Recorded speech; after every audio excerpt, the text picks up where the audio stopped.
Bismillahirrahmanirrahim. Elhamdülillah ve salatu ve selamu ala Resulillah emma ba'd. İslam tarixinden Hazret Abu Hurayra radıyallahu anhu belgili sahabalardan en көп hadis jattаған, en көп hadisті ümmetke jetkirген sahabalardan biri Abu Hurayra. Bu kişinin kunyatı. Atı olsa Abdullah olgun deydi İmam Bukhari rahmetullahi aleyh. Özü Daus деген urudan bolgon. Daus деген uru. Tufayl Dausi dep birinci oşol Daus urusundan iman keltirgen Tufayl деген kişi mına oşol en birinci meyenet kılıp oşol kişinin koluna İslam'da kabul algan eken Abu Hurayra radıyallahu anhu.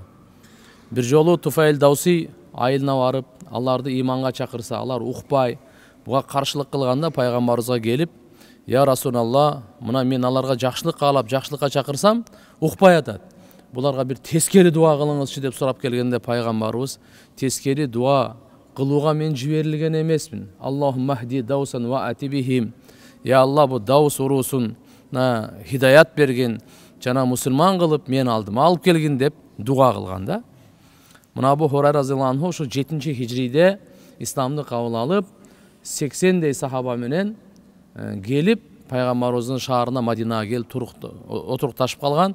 Oşol жерден ilimge kızıgıp, sağır geç ömürün dindin kızmatına arnap, keyin soraganda siz emne üçün uşunçalık köp ilim alıp, köp hadis jattadыңыз degende aytkan.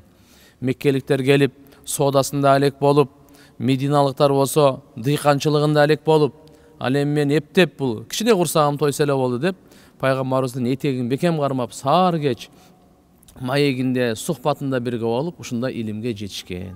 Bu Abu Hurayra radıyallahu anhu. Жалпысынан 5374 hadis айтылынат Abu Hurayra'nın özünün. Карабайсызбы? Канчалык көп немени айткан.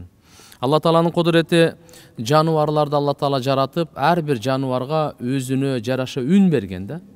Misali atты карасаңыз, аттын кишенгени, koylardын маараганы, itтердин үргөнү, бардыгы өзүнчө да, тооктун кыйкырганы өзүнчө, кааздын акылдаганы өзүнчө. Бул үндөрдү ким жаратты? Жараткан Алла Таала. Кечкурунда билебиз, азыр бул уй мөөрөп атабы же кой маарап атабы, үнүнөн эле билип алабыз. Мунун бардыгын жараткан Алла Таала өзү жараткан. Bir farz туурасында аманатты кайтарып берүү farz. Бирөө таштап кеткен болсо сизге аманат деп, аны шылтак айтып, же бербей коюп, бул уруксат эмес экен, кайтарып берүү. Кандай болсо, ошондой кайтарып берүү farz. Пайгамбарыбыз саллаллаху алейхи ва салламдын сүннөтү боюнча, пайгамбар чүчкүрөйүн дегенде биринчи үнүн акырыныраак чыгарганга аракет кылат эле. Экинчиси, ушул колунда бир дасормол, же болсо бир материал болсо ошону жабат эле, болбосо өзүнүн колун жабат эле. Себеп адам чүчкүргөндө ошо оозунан кээде чачаранды, шилекей чыгып кетишет. Ошо бир жагымсыз амал болуп калат. Адеп боюнча мынакей пайгамбарыбыз үйрөткөн, оозуңарды жаап кыла деп. Бир маанилүү амалдын фазилети туурасында истигфар, Алла Тааладан кечирим сураа. Ман лазимал истигфар, пайгамбарыбыз саллаллаху алейхи ва саллям айтат, ким истигфарды бекем кармасачы, Алла Таала 3 белек берет экен. Биринчиси кайсы? Анын ушул тарды кең жол ачып берет экен. Кыйынчылык болуп калган учурда, жол жабылып калганда, жолум жабылып калды, бактым жабылып калды деп калат. Истигфарды бекем кармаса, Алла Таала жолун ачып берет экен. Биринчиси мынакей. Бакты жол ачылат. Экинчиси, кандай кайгыга батпасын, Алла Таалам жеңил кылып, кайгыдан куткарат. Үчүнчүсү, күмөн санабаган жерден Алла Таала ырыскысын жеткирип берет дейт. Демек биз астагфируллах деген истигфарды дайыма айтып жүрүшүбүз керек экен туугандар. Bir günö tuurasында арактын кесепети. Пайгамбар саллаллаху алейхи ва саллям айтат, ар бир мас кылуучу нерсе бул арам. Бул арам болот. Эми ким ушундай арам нерсе ичкен болсо, анын 40 күнгө чейин намазынын берекети көтөрүлүп кетет. Эгерде тооба кылса, анда Алла Таалам тообасын кабыл кылат дейт. Бирок кайра эле ошентип эле улантып бере турган болсо, арак ичип эле токтотпосо, Алла Таалам аны дозоктун дейт, канын жана дозокко түшкөн адамдардын ийриңдерин иштиртет дейт. Аллахым барыбызды сактасын.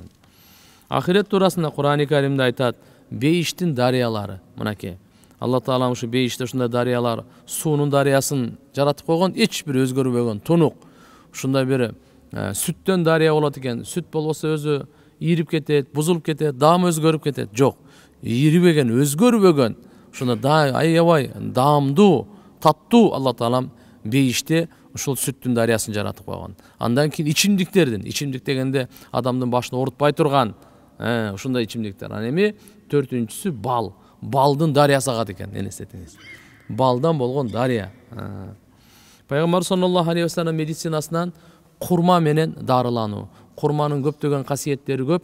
Өтө Менделеевдин көпчүлүк элементтери ичинде бар.